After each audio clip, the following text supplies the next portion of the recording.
ಅದು ಹಿಡ್ಕೊಳ್ಳೋ ಪ್ರತಿನಿಧಿಸ್ಕೊಳ್ಳೋ ನೀನು ಕ್ಯಾರಿ ಮಾಡೋಂತ ಪ್ರತಿನಿಧಿಸ್ಕೊಳ್ಳೋ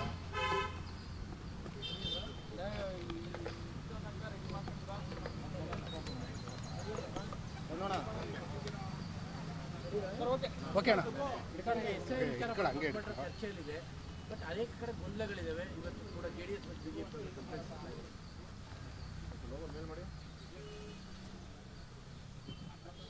ಇಡೀ ದೇಶಾದ್ಯಂತ ಒಂದರ ಹಿಂದೆ ಒಂದು ರಾಜ್ಯದಂತೆ SIR ನಡೀತಾ ಇದೆ. ಒಂದಷ್ಟು ಕಡೆ SIRನಲ್ಲಿ ಪಾರ್ಟಿಸಿಪೇಟ್ ಮಾಡೋದಕ್ಕೆ ವಿರೋಧಿಸುವಂತಹ ರಾಜ್ಯ ಸರ್ಕಾರಗಳನ್ನು ನಾವು ನೋಡಿದ್ದು. ಪಶ್ಚಿಮ ಬಂಗಾಳದಲ್ಲಿ ಆ ರೀತಿ ಧೋರಣೆನ ತೋರಿಸಿದಂತಹ ಮಮತಾ ಬ್ಯಾನರ್ಜಿಯನ್ನು ಜನರೇ ತೆಗೆದು ತಿಪ್ಪೆಗೆ ಹಾಕಿದ್ದನ್ನು ನಾವು ನೋಡಿದ್ವಿ. ಆದರೆ ಕರ್ನಾಟಕದಲ್ಲಿ ಒಂದು ರೀತಿ ಹೊಸ ರೀತಿಯ ಸಮಸ್ಯೆ ಎದುರಾಗ್ತಾ ಇದೆ. ಪ್ರತಿ 10 ವರ್ಷಕ್ಕೊಂದು ಸಾರಿ ನಾವು ಜನಗಣತಿಯನ್ನು ಮಾಡ್ತೀವಿ. 10 ವರ್ಷದಲ್ಲಿ ಎಷ್ಟು ಜನರ ಸಂಖ್ಯೆ ಎಷ್ಟು ಜಾಸ್ತಿ ಆಗಿದೆ ಅನ್ನೋದನ್ನು ನಾವು ಆ ಒಂದು ಜನಗಣತಿಯ ಮುಖಾಂತರವಾಗಿ ಅಂದಾಜು ಮಾಡ್ತೀವಿ. ನಿಖರವಾದ ಸಂಖ್ಯೆ ಸಿಗುತ್ತೆ. 2011 ನಂತರ 2021ಕ್ಕೆ ಜನಗಣತಿ ಆಗಬೇಕಿತ್ತು. ಆದರೆ ಕೋವಿಡ್ ಬಂತು. ಅದಾದ ನಂತರ ಜನಗಣತಿ ಆಗಿಲ್ಲ. ಈ ಹಿನ್ನೆಲೆಯಲ್ಲಿ ಈ SIR ಅಥವಾ ಸ್ಪೆಷಲ್ ಇಂಟೆನ್ಸಿವ್ ರಿವಿಷನ್ ಅನ್ನೋದು ಬಹಳ ಪ್ರಾಮುಖ್ಯತೆಯನ್ನು ಪಡೆದಿದೆ. ಇದರಲ್ಲಿ 2 ವಿಧಾನವಿದ್ದಾವೆ. ಒಂದು ಸ್ಪೆಷಲ್ ಸಮ್ಮರಿ ರಿವಿಷನ್ ಅಂತೇಳಿ ಹೇಳಿ ಪ್ರತಿ ವರ್ಷವೂ ಮಾಡ್ತಾರೆ. ಈ ಒಂದು ಡಿಫ್ರೆನ್ಷಿಯೇಟ್ ಮಾಡಿ ನೋಡಬೇಕು ನಾವು. SIRಗೂ SSRಗೂ ಏನು ವ್ಯತ್ಯಾಸ ಇದೆ ಅನ್ನೋದು ನಾವು ತಿಳ್ಕೊಳ್ಬೇಕಾಗುತ್ತೆ. ಸ್ಪೆಷಲ್ ಸಮ್ಮರಿ ರಿವಿಷನ್ನು ಪ್ರತಿ ವರ್ಷವೂ ನಡೆಯುತ್ತೆ. ಅದರಲ್ಲಿ ಜನ ವಾಲಂಟಿಯರ್ ಆಗಿ ಸ್ವಇಚ್ಛೆಯಿಂದ ಪಾರ್ಟಿಸಿಪೇಟ್ ಮಾಡ್ಬೋದೇ ಹೊರತು ಅದೇನು ಕಡ್ಡಾಯ ಇರಲ್ಲ. ಈ ಸ್ಪೆಷಲ್ ಸಮ್ಮರಿ ರಿವಿಷನ್ನಲ್ಲಿ ಹೊಸದಾಗಿ ಯಾರಾದ್ರೂ ಮತದಾರರ ಪಟ್ಟಿಗೆ ನೋಂದಣಿ ಮಾಡ್ಕೊಳ್ಬೇಕು, 18 ವರ್ಷ ಆಗಿದೆ, ಅವ್ರು ವಾಲಂಟಿಯರ್ ಆಗಿ ಹೋಗಿ ನಮ್ಮ ಹೆಸರು ಸೇರಿಸಿ ಅಂತ ಬರ್ತಾರೆ. ಇನ್ನು ಕೆಲವರು ಅಡ್ರೆಸ್ ಚೇಂಜ್ ಆಗಿದೆ, ಅದನ್ನು ಮಾಡಿಫಿಕೇಷನ್ ಮಾಡಿ ಅಂತ ಬರ್ತಾರೆ. ಇನ್ನು ಕೆಲವರು ಡೆತ್ ಆಗಿದೆ, ಅದನ್ನು ಡಿಲೀಷನ್ ಮಾಡಿ ಅಂತ ಬರ್ತಾರೆ. ಇದು ಕಡ್ಡಾಯ ಅಲ್ಲ, ಇದು ಸ್ವಇಚ್ಛೆಯಿಂದ ಮಾಡುವಂಥದ್ದಾಗಿದೆ. ಆದರೆ ಕೇಂದ್ರ ಸರ್ಕಾರ ಜನಗಣತಿನೂ ಆಗಿಲ್ಲ, ಆದರೆ ಈ ಮತದಾರ ಪಟ್ಟಿಯನ್ನು ಸೂಕ್ತ ರೀತಿಯಲ್ಲಿ ಪರಿಷ್ಕರಣೆ ಮಾಡಬೇಕಾದ ಅಗತ್ಯತೆಯನ್ನು ಮನಗಂಡು ಸ್ಪೆಷಲ್ ಇಂಟೆನ್ಸಿವ್ ರಿವಿಷನ್ ಅಂತೇಳಿ ಹೇಳಿ ಪ್ರಾರಂಭವನ್ನು ಮಾಡಿದೆ. ಇದರ ವಿಶೇಷತೆ ಏನು ಅಂತಂದರೆ 2002ಕ್ಕಿಂತ ನಂತರ ಯಾರ್ಯಾರು ಮತದಾರ ಪಟ್ಟಿನಲ್ಲಿದ್ದಾರೆ ಅವರು 2025ರಲ್ಲಿ ಇದ್ರೂ ಕೂಡ ಅವರು 2002ರ ನಂತರ ಬಂದಿರುವಂಥವರು ಸೂಕ್ತ ದಾಖಲೆಗಳನ್ನು ಕೊಡಲೇಬೇಕು. ಇದರಲ್ಲಿ ಇದು ಸ್ವಇಚ್ಛೆ ಇಲ್ಲ, ಇದು ಕಡ್ಡಾಯವಾಗಿ ಪ್ರತಿಯೊಬ್ಬರು ಕೂಡ ಪಾರ್ಟಿಸಿಪೇಟ್ ಮಾಡಬೇಕು. ಸ್ಪೆಷಲ್ ಸಮ್ಮರಿ ರಿವಿಷನಲ್ಲಿ ಹೆಸರನ್ನ ಮತದಾರರ ಪಟ್ಟಿಗೆ ಸೇರಿಸ್ಕೊಳ್ಳೋದು, ಡಿಲೀಷನ್ನು ಅಥವಾ ಅಡ್ರೆಸ್ ಚೇಂಜ್ ಮಾಡ್ಕೊಳ್ಳೋದು ಸ್ವಇಚ್ಛೆ ಆಗಿದ್ದರೆ ಇಲ್ಲಿ ಡೂಪ್ಲಿಕೇಷನ್ನ ತಡಿಬೇಕು. ಯಾಕಂದರೆ ಒಂದಕ್ಕಿಂತ ಹೆಚ್ಚು ಕಡೆ ಅವ್ರದ್ದು ಮತದಾರರ ಪಟ್ಟಿಯಲ್ಲಿ ಇರ್ತಾರೆ. ಆಮೇಲೆ ಯಾರು ತೀರ್ಕೊಂಡಿದ್ರೆ ಕಡ್ಡಾಯವಾಗಿ ಮರಣ ಪ್ರಮಾಣ ಪತ್ರವನ್ನು ಕೊಟ್ಟು ಅದನ್ನು ಡಿಲೀಷನ್ ಮಾಡಬೇಕು. ಇನ್ನು ಕೆಲವು ಕಡೆ ಈ ವಲಸೆ ಕಾರ್ಮಿಕರು ಇರ್ತಾರೆ, ಅವರು ಬೇರೆ ಬೇರೆ ರಾಜ್ಯಗಳಿಗೆ ಬೇರೆ ಬೇರೆ ಊರುಗಳಿಗೆ ಹೋಗ್ತಾರೆ. ಹಾಗಾಗಿ 4-6 ಕಡೆ ಅವರು ಮತದಾರರ ಪಟ್ಟಿಯಲ್ಲಿ ಇರ್ತಾರೆ. ಅದನ್ನೆಲ್ಲ ಗುರುತು ಮಾಡಿ ಅದನ್ನು ಡಿಲೀಷನ್ ಮಾಡಬೇಕು ಅನ್ನೋ ಉದ್ದೇಶದಿಂದ ಈ ಒಂದು ಸ್ಪೆಷಲ್ ಇಂಟೆನ್ಸಿವ್ ರಿವಿಷನ್ನ ಮಾಡಿದ್ದಾರೆ. ನಾವು ಇದನ್ನು ಮನೆಗೂ ಹೋಗಿ BLOಗಳು BLA 1 BLA 2 ಹೋಗಲೇಬೇಕಾಗಿರೋ ಕಾರಣ ಏನು ಅಂತಂದರೆ, ಡೋರ್ ನಂಬರಿನ ನೀವು ಪ್ರತಿ ಮನೆಗೂ ಹೋಗದೇ ಇದ್ದರೆ ಆ ಮನೆಯಲ್ಲಿ ಅವ್ರು ವಾಸ ಇದ್ದಾರೆ ಇಲ್ವಾ ಅಂತ ನಮಗೆ ಹೆಂಗೆ ಗೊತ್ತಾಗುತ್ತೆ? 2018ರಲ್ಲಿ ಇದೇ ನರಸಿಂಹರಾಜ ಕ್ಷೇತ್ರದಲ್ಲಿ ಹಿಂದೂಗಳ ಮನೆ, ಹಿಂದೂಗಳ ಖಾಲಿ ಸೈಟು, ಆದರೆ ಅದರಲ್ಲಿ ಮುಸಲ್ಮಾನರ ಮತದಾರರು ವಾಸವಾಗ್ತಿದ್ರು. ಒಂದೊಂದು ಖಾಲಿ ಸೈಟಲ್ಲಿ 20 ಜನದೆಲ್ಲ ಹೆಸರು ಪಟ್ಟಿನಲ್ಲಿತ್ತು. ಈ ಥರ ಮೋಸ ಮಾಡುವಂಥದ್ದು, ಈ ಥರ ಡ್ಯೂಪ್ಲಿಕೇಷನ್ನು ಅಥವಾ 16 ಕಡೆ ತಮ್ಮ ಮತಗಳನ್ನು ಸೇರಿಸ್ಕೊಂಡು ಚುನಾವಣೆ ಮೇಲೆ ಪರಿಣಾಮ ಬೀರುವಂಥದ್ದು, ಇದನ್ನೆಲ್ಲ ತಡೆಯುವಂಥ ಉದ್ದೇಶವನ್ನು SIR ಇಟ್ಕೊಂಡಿದೆ. ಹಾಗಾಗಿ BLOಗಳು BLA 2 ಜೊತೆ ಪ್ರತಿ ಮನೆಗೂ ಕಡ್ಡಾಯವಾಗಿ ಹೋಗಬೇಕು. ಆದರೆ ಕರ್ನಾಟಕದಲ್ಲಿ ಇದ್ದಕ್ಕಿದ್ದಾಗೆ ಕಾಂಗ್ರೆಸ್ನವರು ಭಾಳ ಸೀರಿಯಸ್ಸಾಗಿ ತೊಗೊಂಡ್ರು. ನಾವು ನೋಡ್ರಿ, ಯಾವತ್ತೂ ಕಾಂಗ್ರೆಸ್ನವರು ಚುನಾವಣೆಗೆ ಬಂದು ಹಿಂದಿನ ದಿನ ಓಟಿಗೆ ಹಿಂದಿನ ದಿನ ಬಂದು ಕವರ್ ಕೊಡೋ ಅಂಥವ್ರು SIRನ ಯಾಕಪ್ಪ ಇಷ್ಟು ಸೀರಿಯಸ್ಸಾಗಿ ತೊಗೊಂಡ್ರು ಅಂತಂದರೆ, ಎಲ್ಲೆಲ್ಲಿ ಡೋರ್ ಸಂಖ್ಯೆನ ಹುಡ್ಕೊಂಡು ಹೋದರೆ ಅಲ್ಲಿ ವಾಸನೆ ಇರಲ್ಲ, ಆ ಮತಗಳು ಡಿಲೀಟ್ ಆಗುತ್ತೆ. ಹಾಗಾಗಿ ಇವತ್ತು ಮಸೀದಿ ಹತ್ರ ಇಲ್ಲ ಚೌಲ್ಟ್ರಿಗೆ ಕರೆಸಿ ಎನ್ರೋಲ್ ಮಾಡಲಿಕ್ಕೆ ಹೊರಟಿದ್ದಾರೆ. ಅಲ್ಲೇ ಎನ್ಯುಮರೇಷನ್ ಫಾರ್ಮ್ ತಗೊಂಡು ಅಲ್ಲೇ ತುಂಬಿಕೊಡುವಂಥ ಕೆಲಸವನ್ನು ಮಾಡಿದ್ದಾರೆ. ಈ ಮುಖಾಂತರವಾಗಿ ಕಾಂಗ್ರೆಸ್ನವರು ಅಕ್ರಮ ಎಸಗುವಂಥ ಕೆಲಸವನ್ನು ಮಾಡ್ತಾ ಇದ್ದಾರೆ. ಇದನ್ನೇ ನಮ್ಮ BJP ಮತ್ತು JDS ತಕರಾರು ತೆಗಿತಿರೋದು. SIRದು ಇಂಟೆನ್ಷನ್ನೇ ಪ್ರತಿ ಡೋರಿಗೆ ಹೋಗಬೇಕು, ಅಲ್ಲಿ ವಾಸ ಇದ್ದಾರೆ ಅಂತ ನೋಡಬೇಕು, ಅಲ್ಲಿ ಮರಣೋತ್ತರವಾದಂಥ ಏನು ಸರ್ಟಿಫಿಕೇಟ್ ಇದೆ ಅದನ್ನು ಕೊಟ್ಟು ಅದನ್ನು ಡಿಲೀಷನ್ ಮಾಡಬೇಕು, ಹೊಸದಾಗಿ ಆ್ಯಡ್ ಮಾಡೋದಿದ್ರು ಅಲ್ಲಿ ಕೊಡಬೇಕು. 2002 ನಂತರ ಬಂದಿರುವಂಥವ್ರು ದಾಖಲೆಗಳನ್ನು ಒದಗಿಸಬೇಕು. ಈ ಎಲ್ಲ ಕಾರಣಕ್ಕೋಸ್ಕರವಾಗಿ ಡೋರ್ ಟು ಡೋರ್ ಹೋಗುವಂಥದ್ದು ಬಹಳ ಮುಖ್ಯವಾಗಿದೆ. ಆದರೆ ಈ ಥರ ಡೋರ್ ಟು ಡೋರ್ಗೆ BLOಗಳನ್ನ ಕಳಿಸೋದು ಬದಲು BLOಗಳನ್ನೇ ನೀವು ಚೌಲ್ಟ್ರಿಗೆ ಮಸೀದಿಗೆ ಕರೆಸಿ ಯಾಕೆ ಸಾರ್ ಮಾಡ್ತಿದ್ದಾರೆ? DK ಶಿವಕುಮಾರ್ ಅವರೇ, ಯಾಕೆ ನಿಮ್ಮ ಪಕ್ಷದವರು ಇಂಥ ಕೆಲಸಕ್ಕೆ ಇಳಿದಿದ್ದಾರೆ ದಯವಿಟ್ಟು ಹೇಳಿ. ನಾನು ನಮ್ಮ ಮೈಸೂರಿನ ಜಿಲ್ಲಾಧಿಕಾರಿಗಳನ್ನು ಕೇಳ್ಕೊಳ್ತೀನಿ, ಸರ್ ದಯವಿಟ್ಟು BLOಗಳನ್ನು ಮನೆ ಮನೆ ಕಳಿಸ್ಬೇಕು. ಜೂನ್ 30ರಿಂದ ಸ್ಟಾರ್ಟ್ ಆಗಿದೆ, ಇವತ್ತಿಗೆ 7ನೇ ದಿನ. 7ನೇ ದಿನ ಆದ್ರೂ ಕೂಡ 10-20% ಮನೆಯೂ ಕೂಡ ರೀಚ್ ಆಗಿಲ್ಲ.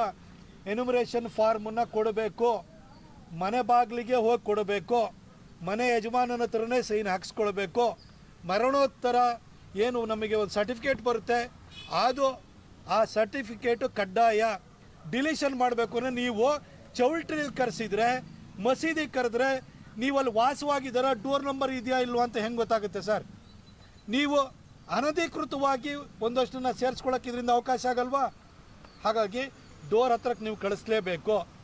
ಆಮೇಲೆ ನೀವು ಏನು ಮ್ಯಾಪಿಂಗ್ ಮಾಡಿದಿರಿ, ಮ್ಯಾಪಿಂಗ್ ಮಾಡಬೇಕಾದ್ರೆ ಸತ್ತೋಗಿರೋರನ್ನ ನೀವು ಪಟ್ಟಿಯಿಂದ ನೀವೇ ಕೈ ಬಿಡ್ಬೋದು. ಯಾಕೆಂದರೆ ಕಾರ್ಪೊರೇಷನಲ್ಲಿ ದಾಖಲೆ ಇರುತ್ತೆ, ಸ್ಮಶಾನದಲ್ಲಿ ನಿಮ್ಮದು ಅಲ್ಲೇ ಎಲ್ಲಿ ಏನು ಚಿತಾಗಾರಗಳು ಏನಿದ್ದಾವೆ ಎಲ್ಲಿ ಸುಡ್ತಾರೆ ಅಲ್ಲಿನೂ ನಿಮ್ಮ ದಾಖಲೆ ಇರುತ್ತೆ, ಕಬ್ರಿಸ್ತಾನದಲ್ಲಿ ದಾಖಲೆ ಇರುತ್ತೆ.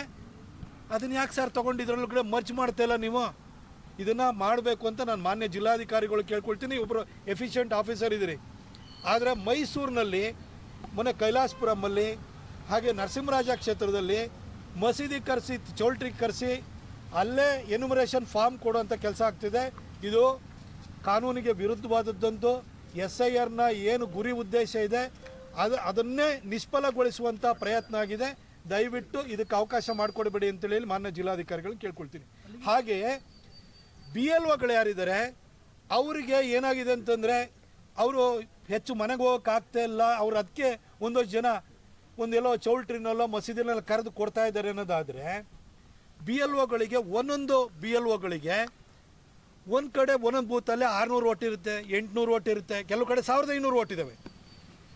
ಕೆಲವರಿಗೆ 600 ಓಟ್ ಅಷ್ಟೇ BLOಗಳಿಗೆ ಸಿಗುತ್ತೆ, ಕೆಲವರಿಗೆ 1500 ಕೊಡುವ ಇದಿರುತ್ತೆ. ಅವ್ರು ಹೆಂಗೆ ಕೊಡೋಕ್ಕಾಗುತ್ತೆ ಎಲ್ಲ ಮನೆಗೆ ಹೋಗೋಕ್ಕೆ? ನಿಮ್ಮ ಎಲೆಕ್ಷನ್ ರಿಜಿಸ್ಟ್ರೇಷನ್ ಆಫೀಸರ್ ERO ಇದ್ದಾರೆ, AERO ಇರ್ತಾರೆ, RI ಇರ್ತಾರೆ, ನಿಮ್ಮ AC ಇರ್ತಾರೆ. ಅವ್ರನ್ನೆಲ್ಲ ಏನು ಬರೀ ಸುಮ್ಮನೆ ಹೋಗಿ ಇನ್ಸ್ಪೆಕ್ಷನ್ ಮಾಡೋದು, ಆ ಕಡೆ ಈ ಕಡೆ ಓಡಾಡ್ಕೊಳಕ್ಕೆ ಬಿಟ್ಟಿದ್ದೀರಾ? BLOಗಳಿಗೆ ಅಸಿಸ್ಟ್ ಮಾಡಲಿಕ್ಕೆ ಇನ್ನೊಬ್ಬರನ್ನ ಕೊಡಿ ಸರ್. BLOಗಳು ಈಗ ಈ ತಿಂಗಳ 29ರವರೆಗೂ ಸತತವಾಗಿ 30 ದಿನ ಈ ಒಂದು ಕಸರತ್ತು ನಡೆಯುತ್ತೆ. ಆರೋಗ್ಯ ತಪ್ಪುವುದು, ಹೋಗ್ದಲ್ಲೇ ಇರಲಿಕ್ಕಾಗ್ಬೋದು, ಬೇರೆ ಎಮರ್ಜೆನ್ಸಿ ಬರ್ಬೋದು. ಅವರಿಗೆ ನಾವು ಅಸಿಸ್ಟ್ ಮಾಡಲಿಕ್ಕೆ ನೀವು ಒಬ್ಬರನ್ನ ಕೊಡಿ ಸರ್. ಇವರು ಈ ಅಧಿಕಾರಿಗಳಿದಾರಲ್ಲ, ERO, AERO, RI, AC ಇವರೆಲ್ಲ ಇದ್ದಾರಲ್ಲ, ಇವ್ರನ್ನೂ ಈ ಕೆಲಸಕ್ಕೆ ತೊಡಗಿಸಿ ಅವ್ರಿಗೆ ಅಸಿಸ್ಟ್ ಮಾಡಿ. 600 ಜನ 700 ಜನ ಇರೋ ಒಂದು ಕಡೆ ಆದರೂ ಮಾಡ್ತಾರೆ ಕೆಲಸವನ್ನು. ಭಾಳ ಜನ BLOಗಳು ಯಾರಿದ್ದಾರೆ ರಿಟೈರ್ಮೆಂಟ್ನ ಹಂತದಲ್ಲಿದ್ದಾರೆ. ಅವ್ರನ್ನೆಲ್ಲ ಎಲ್ಲ ಕಡೆ ಓಡಾಡಿ ಅಂತ ಹೇಳೋಕ್ಕಾಗಲ್ಲ. ನೀವು ಅಂಥಲ್ಲಿ ಸೂಕ್ತವಾದ ರಿಪ್ಲೇಸ್ಮೆಂಟನ್ನು ಮಾಡಬೇಕಾಗುತ್ತೆ. ಎಲ್ಲಿ BLOಗಳು ಹೋಗೋಕ್ಕೆ ಆಗಿಲ್ಲ, ಇನ್ನೂ ಪ್ರಾರಂಭನೆ ಮಾಡಿಲ್ಲ, ಅಲ್ಲಿ ಅವರಿಗೆ ರಿಪ್ಲೇಸ್ಮೆಂಟ್ ಮಾಡಿ. ಯಾರಿಗೂ ಟಾರ್ಗೆಟ್ ರೀಚ್ ಆಗೋಕ್ಕಾಗ್ತಿಲ್ಲ ಅವರಿಗೆ ನೋಟಿಸ್ ಕೊಡುವಂಥದ್ದು ಮಾಡ್ತಿದ್ವಿ ಅಂತ ಹೇಳ್ತೀರಿ. ಹೋಗದೇ ಇದ್ದವ್ರನ್ನ ನೀವೇನೋ ಸಸ್ಪೆಂಡ್ ಮಾಡೋ ಕೆಲಸವನ್ನು ಮಾಡಿದ್ದೀರಾ?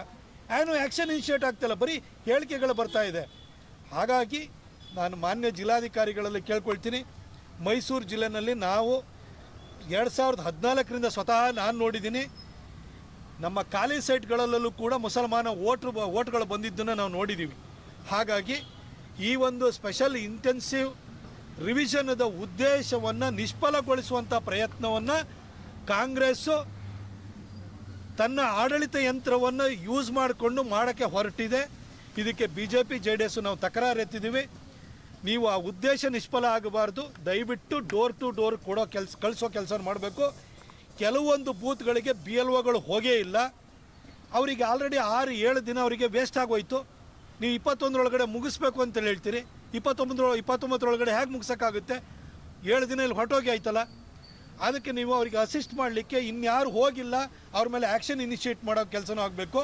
ಆಮೇಲೆ ಸಂಪೂರ್ಣ ಒತ್ತಡವನ್ನು BLOಗಳ ಮೇಲೆ ಹಾಕೋದ್ರ ಬದಲು ಬೇರೆ ಅಧಿಕಾರಿಗಳನ್ನು ಕೂಡ ಅವ್ರ ಜೊತೆ ಅಸಿಸ್ಟ್ ಮಾಡೋ ಕೆಲಸನೂ ಆಗಬೇಕು ಅಂತೇಳಿ ಹೇಳಿ ನಾನು ಕೇಳ್ಕೊಳ್ತೀನಿ. ಪಟ್ಟಿನಲ್ಲಿ ಒಂದೇ ಸಮುದಾಯ ಇರೋ ಕಡೆನೇ ಈ ಥರ ಪ್ರಾಬ್ಲಮ್ ಆಗ್ತಾ ಬಂತು. BLOಗಳು ಎಲ್ಲ ಕಡೆ ಪಟ್ಟಿನಲ್ಲಿ ಒಂದು ಕಮ್ಯುನಿಟಿ ಇದೆ, ಉದ್ದೇಶಪೂರ್ವಕ ನೋಡಿ, ಎಲ್ಲಾದರೂ ಯಾವುದಾದ್ರೂ ಹಿಂದೂಗಳ ಕೇರಿ ಇರ್ಬೋದು, ಕಾಲೋನಿ ಇರ್ಬೋದು, ಅಥವಾ ಯಾವುದೇ ಬಡಾವಣೆಗಳಲ್ಲಿರ್ಬೋದು, ದೇವಸ್ಥಾನದ ಹತ್ರ ಕರೆಸಿ ಫಾರ್ಮ್ ಹಂಚ್ತಾರೆ, ಎನ್ಯುಮರೇಷನ್ ಫಾರ್ಮ್ ಹಂಚೋದನ್ನು ಕೇಳಿದಿರಾ?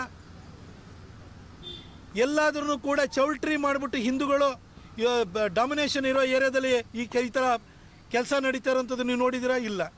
ಯಾಕೆ ಮುಸಲ್ಮಾನರ ಏರಿಯಾಗಳಲ್ಲಿ ರಾಮನಗರದಲ್ಲೇ ನಡೀತಾ ಇದೆ, ಮೈಸೂರಲ್ಲಿ ನರಸಿಂಹರಾಜದಲ್ಲಿ ಯಾಕೆ ನಡೀತಾ ಇದೆ, ಕೈಲಾಸಪುರಮದಲ್ಲಿ ಯಾಕೆ ನಡೀತಾ ಇದೆ? ಯಾಕೆ ಮುಸಲ್ಮಾನರೇ ಬರ್ತಾ ಇದ್ದಾರೆ? ದಯವಿಟ್ಟು ಹೇಳಿ. ಡೋರ್ ನಂಬರ್ ಎಲ್ಲಿದೆ ನಿಮ್ಮದು? ನೀವು ಮನೇಲಿರಬೇಕು ತಾನೇ, ನೀವು ಡೋರ್ ನಂಬರ್ ತೋರಿಸ್ಬೇಕು ತಾನೇ.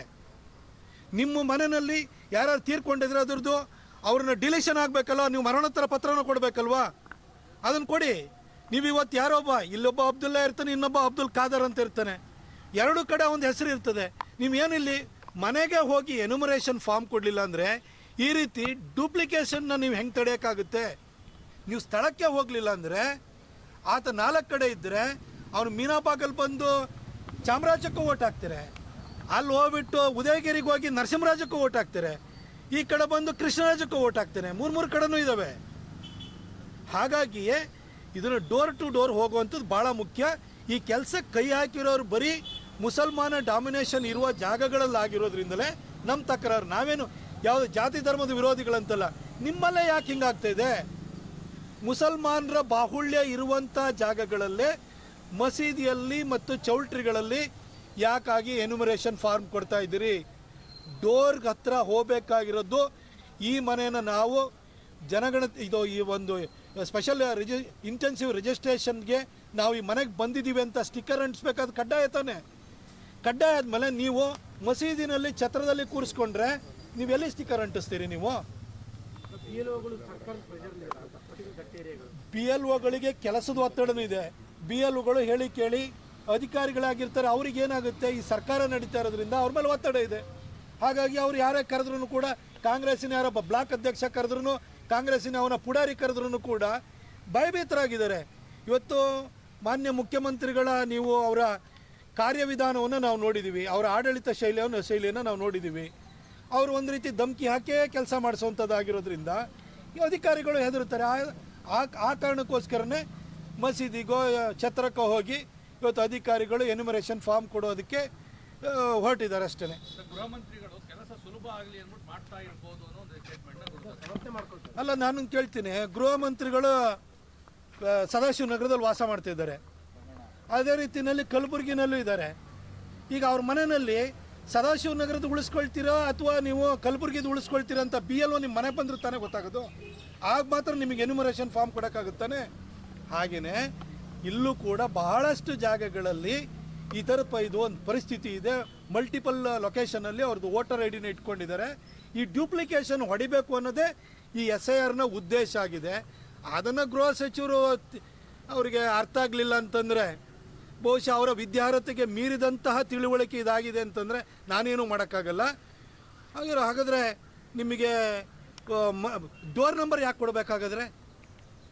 ಮನೆ ಬಾಗಿಲಿಗೆ ಹೋಗಬೇಕಾದ ಅಗತ್ಯತೆ ಏನಿದೆ? ಮರಣೋತ್ತರ ಪತ್ರನ ಕೊಡಬೇಕಾಗಿರುವಂಥದ್ದನ್ನ ಕಡ್ಡಾಯ ಯಾಕೆ ಮಾಡಿದ್ದಾರೆ? ಹಾಗಾದರೆ ಸರ್ಕಾರಿ ವ್ಯವಸ್ಥೆ ಯಾಕೆ ಬೇಕಾಗಾದರೆ? ಈಗ ಯಾರ್ದು ಈಗ ಹೊಸದಾಗಿ ಯಾರೋ ಎನ್ರೋಲ್ ಮಾಡ್ಕೊಳ್ಬೇಕು ಅಂತ ಹೇಳಿದರೆ ನಾನು ಹೋಗಿ ಛತ್ರಕ್ಕೆ ಹೋಗ್ಬಿಟ್ಟು ನಾನು ಎನ್ರೋಲ್ ಮಾಡ್ಕೊಳ್ತಾ ಇದ್ದೀನಿ ಅಂತ ಹೇಳ್ಬಿಟ್ಟು ನಾನು ಹೋಗಿ ಛತ್ರದ ಹತ್ರ ನಿಂತ್ಕೊಳ್ಳೋಕ್ಕಾಗುತ್ತೆ ಇದು? ಹಾಗಾದರೆ ನೀವು ಕೂಡ ಇಲ್ಲಿ ಬೂತಿಗೆ ಬಂದು ಓಟ್ ಹಾಕೋಕ್ಕೆ ಬೂತ್ ಹತ್ರ ಕರೆಸ್ತೀರಲ್ಲ, ನೀವು ಬೂತ್ ಹತ್ರ ಬನ್ನಿ ಅಂತ ಹೇಳ್ಬಿಟ್ಟಿದ್ರೆ ಮುಗಿದೋಗ್ತಲ್ಲ. ಸುಮ್ಮನೆ ಅವರೇನು ಕಾಂಗ್ರೆಸ್ ಗಾಬರಿ ಆಗಿದ್ದೆ.